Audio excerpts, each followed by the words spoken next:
یقین جانیے اہل علم نے اس بات کو لکھا ہے کہ 12 نبی ایسے ہوئے ہیں کہ جن کے سروں پر نبوت کے تاج سجے تھے اور انہوں نے ہاتھ اٹھا کر دعا یہ مانگی، اے اللہ ہمیں اس پیارے نبی کا امتی ہی بنا دے۔ خود نبی ہیں لیکن آرزو کیا ہے، ہم ان کی امت میں شامل ہو جائیں۔ میں نے اور آپ نے کوئی آرزو کی، کوئی تمنا کی، کوئی منت مانی، کوئی دریاب، کوئی دیگ بانٹی، ہم تو بس پیدا ہی ہوئے تھے کہ والد صاحب مسجد سے قاری صاحب کو بلا لائے، اور بات بھی محبت کی تھی۔ انہوں نے شرف سمجھتے ہوئے دونوں ہاتھوں سے اٹھا کر کان قریب کر کے کہا، مبارک ہو تو بھی اسی آقا کا غلام بن کے آ رہا۔ تو پھر میں کیوں نہ کہوں، شاہوں سے ملا ہے نہ تونگر سے ملا ہے، شاہوں سے ملا ہے نہ تونگر سے ملا ہے، اللہ کا عرفان اسی در سے ملا ہے، اوروں کو ملا ہے تو مقدر سے ملا ہے، مجھے تو مقدر بھی تیرے در سے ملا ہے۔ تو یہ میرا اور آپ کا فخر ہے، یہ میرا اور آپ کا اعزاز ہے۔ ساری زندگی سر سجدے میں رکھ کر تشکر کے کلمے پڑھے جائیں تو پھر بھی حق شکر ادا نہیں ہو سکتا ہے۔ آئیے چند لمحوں کے لیے میں محبوب علیہ السلام کی سیرت کے کچھ پہلو آپ کے سامنے رکھنا چاہوں گا، اس دعا کے ساتھ کہ اللہ تعالیٰ مجھے اور آپ کو قابل عمل باتوں پر توفیق عمل نصیب فرمائے۔ آپ جانتے ہیں کہ اللہ کے رسول صلی اللہ علیہ وآلہ وسلم کی جس وقت ولادت ہوئی تو 7 دن تک اپنی والدہ حضرت آمینہ سلام اللہ علیہ کا دودھ پیا۔ 8ویں دن یہ اعزاز دشمن اسلام ابو لہب کی کنیز سویبہ کو حاصل ہوا۔ اس نے حضور علیہ السلام کو دودھ بھی پلایا اور دیکھ بھال بھی کی۔ یہ چند دن کا دودھ تھا، یہ چند دن کی ہی دیکھ بھال تھی، لیکن میرے آقا نے سویبہ کے اس احسان کو بھی پوری زندگی یاد رکھا۔ مکے میں تھے تو میری ماں کہہ کے پکارا کرتے، مدنی دور آیا تو یہاں مدینے سے ان کے لیے کپڑے بھی بھجوایا کرتے اور رقم کا بھی بندوبست کیا کرتے۔ یہ ہے شریعت، یہ ہے سیرت جو میرے حضور لے کر آئے۔ میرے حضور تشریف فرما تھے، دور سے ایک بوڑھی خاتون کو اپنی طرف آتے دیکھا۔ آقا کریم علیہ السلام کی نظر پڑی تو میرے حضور اٹھ کھڑے ہوئے، میری ماں پکارتے ہوئے اور دوڑ لگاتے ہوئے ان کے قریب پہنچے، پھر کندھوں سے وہ چادر اتار کر نیچے زمین پر بچھا دی جسے میں اور آپ کائنات کا قیمتی اثاثہ سمجھتے ہیں۔ اپنی والدہ کو اس چادر کے اوپر بٹھایا، کان لگا کر گھنٹوں ان کی باتیں سنی، اور جب وہ بوڑھی خاتون خود اٹھ کر واپس جانے لگی تو کسی نے راوی سے پوچھ لیا، یہ آنے والی خوش قسمت خاتون کون تھی کہ محبوب علیہ السلام نے کندھوں کی چادر ان کے قدموں کے نیچے بچھا دی؟ تو بتانے والے نے بتایا کہ تمہیں نہیں پتہ، یہی تو حضور علیہ السلام کی رضائی والدہ حضرت حلیمہ سعدیہ سلام اللہ علیہ۔ سگی ماں تو سگی ماں ہوتی ہے، میرے محبوب علیہ السلام نے تو دودھ پلانے والی ماں کو بھی اتنی عزتیں عطا کی ہیں۔ ماں باپ کیا ہوتے ہیں یہ زمانے کو میرے حضور علیہ السلام نے آ کر بتلایا۔ آقا کریم علیہ السلام ایک دن صحابہ کو نماز پڑھانے آئے، تاحد نگاہ صحابہ نے اٹھ کر حضور کا استقبال کیا۔ محبتوں برا یہ ہجوم دیکھا تو چھم چھم آنکھوں سے آنسو برسنے لگے۔ ایک ٹھنڈی آہ بری اور کیا فرمایا، لو ادرکت والدیہ او احدہما، کاش آج میرے ماں باپ بھی زندہ ہوتے یا ان میں سے کوئی ایک ہی زندہ ہوتا، پھر میں لوگوں کو نماز عشاء پڑھا رہا ہوتا، اس میں سورہ فاتحہ کی تلاوت کر رہا ہوتا، پھر میری ماں کو میرے ساتھ کوئی کام یاد آ جاتا، وہ دروازے پہ آتی، چلمن سرکاتی، اپنے میٹھے اور پیار بھرے لہجے میں فرماتی، ابنی محمد، میرے بیٹے محمد میری بات تو سنو۔ کہا لوگوں میں نماز کا مصلی چھوڑ کر پہلے ماں کی بات کو سن لیتا۔ زمانے کو عملاً بتایا ماں کا وجود کتنا معتبر ہوتا ہے۔ بیٹیاں کیا ہوتی ہیں یہ زمانے کو میرے محبوب علیہ السلام نے آ کر بتلایا۔ آقا کریم علیہ السلام کی آمد سے قبل آپ تاریخ عرب اٹھائے، جب کسی کے ہاں بیٹی پیدا ہوتی تو شرم سے اس کا منہ کالا ہو جاتا۔ عزت اور آبرو بچانے کا ایک ہی راستہ ہوتا کہ ظالم باپ ماں کی ممتا بری گود سے پھول جیسی بیٹی چھینتا، گڑھا کھود کے دکا دے کر اوپر مٹی ڈال دیتا۔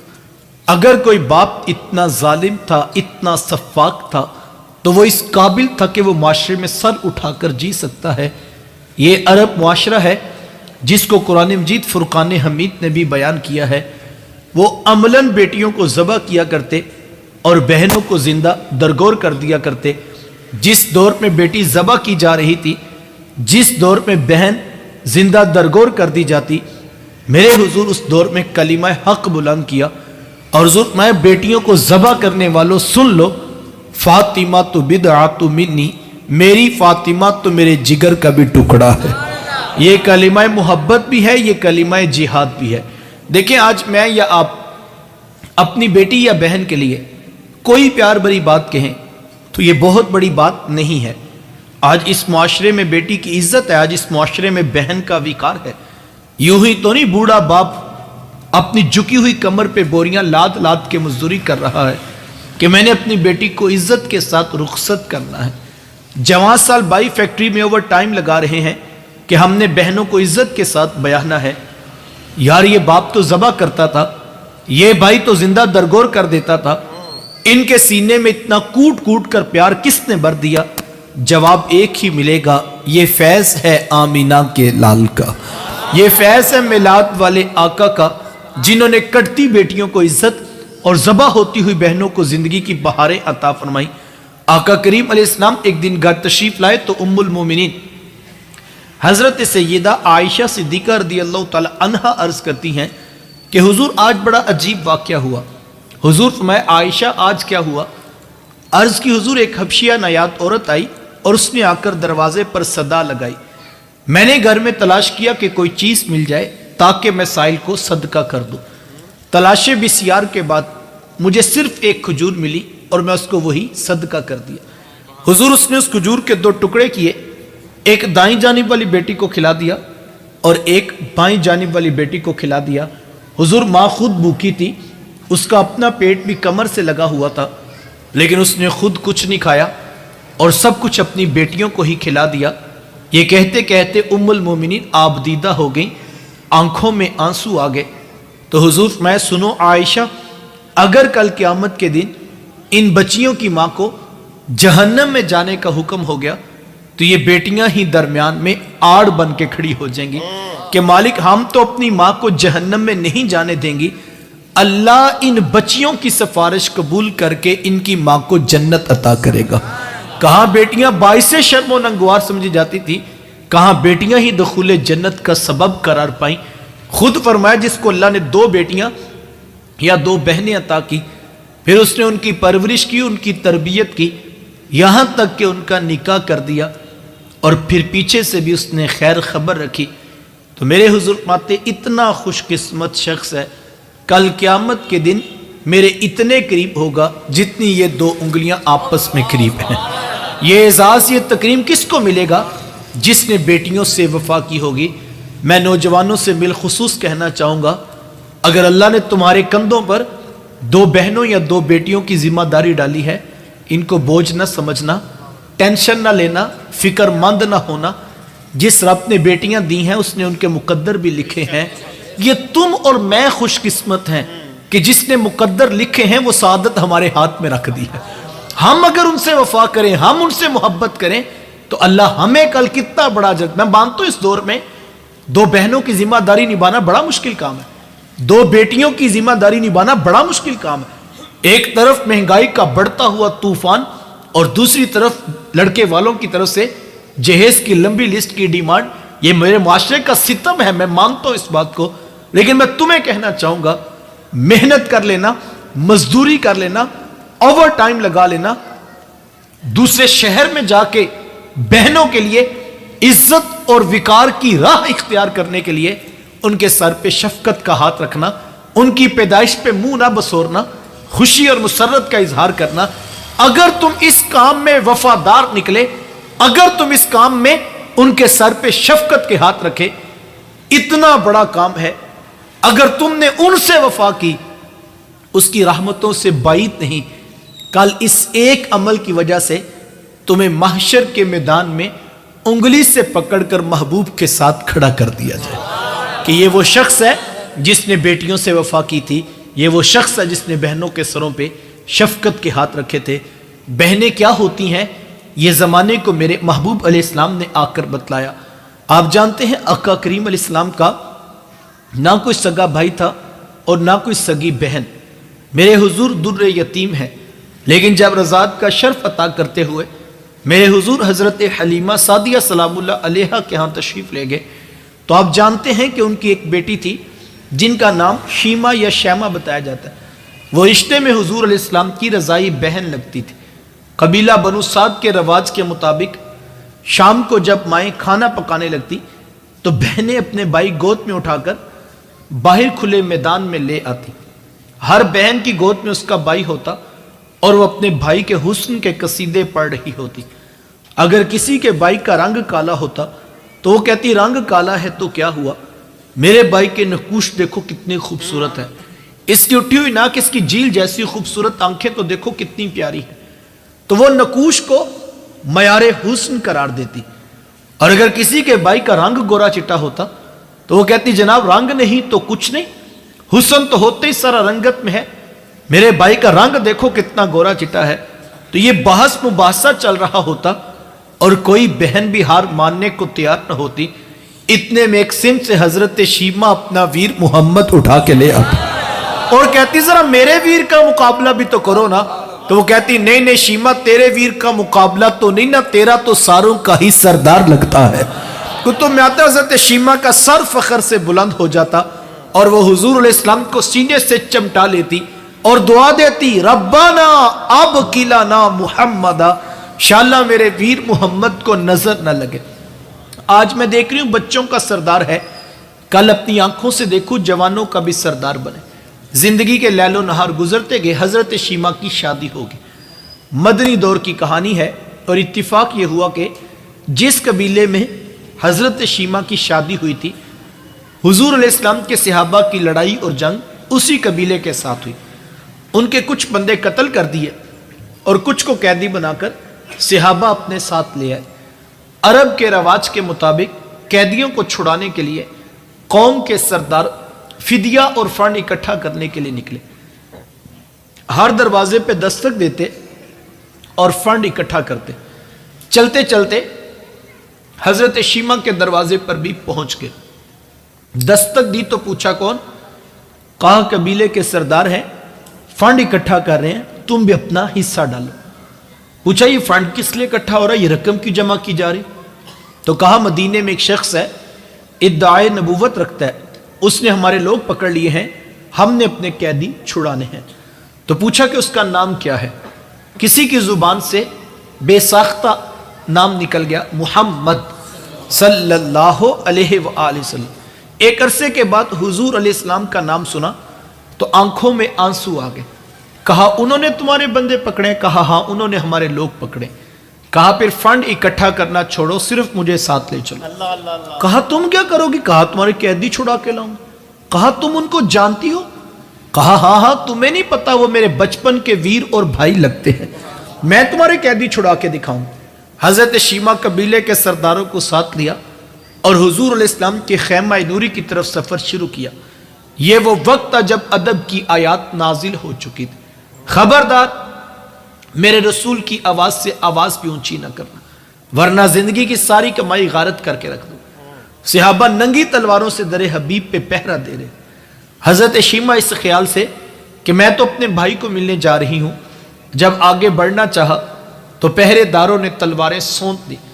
رک جا دیہاتی عورت، جانتی نہیں آگے کوچہ رسول ہے، آگے تو بغیر اجازت کے جبریل نہیں جا سکتے، تو کون ہے؟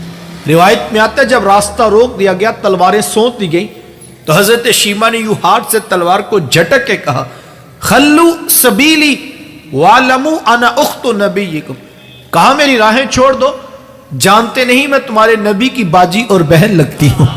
یہ آواز کانوں میں پڑی تو صحابہ کی آنکھوں پر پلکوں کی چلمنے آ گئیں، نگاہیں نیچی کر لی، تلواریں پیچھے ہٹا لی۔ حضرت شیمہ پورے پروٹوکول سے